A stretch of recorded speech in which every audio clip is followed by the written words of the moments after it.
Hello বন্ধুরা, আজ একটু রান্নার রেসিপি নিয়ে চলে এলাম।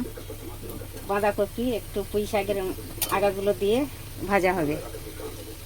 প্রথমে দিয়ে দুটো লঙ্কা, দুটো তেজপাতা ফোড়নে, একটু দেবো পাঁচফোড়ন।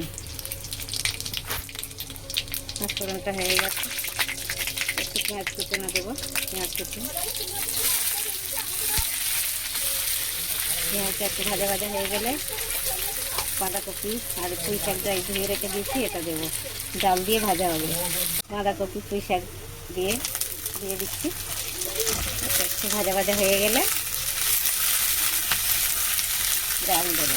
সবজিটা ভাজা হয়ে গেছে, এবার দেবো হলদি, দেবো একটু হলদি, ধনের গুঁড়ো, জিরের গুঁড়ো,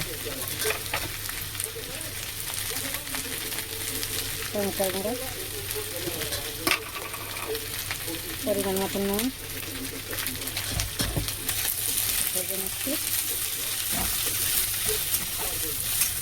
টমেটো কুচিয়ে দিচ্ছি।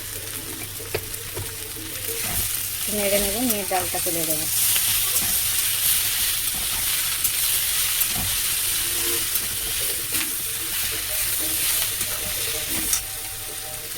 এবার ডালটা তুলে দিচ্ছি। ডাল ধুয়ে রেখেছি, মুসুরির ডাল।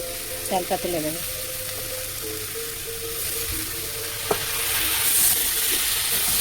একটু ভেজে নেবো, নিয়ে একটু জল দিয়ে দেবো। হয়ে গেছে, এবার জল দিয়ে দিচ্ছি। অল্প করে জল দেবো, ভাজা হবে তো অল্পই জল দেবো। বন্ধুরা, হয়ে গেছে আমার বাঁধাকপির ডাল।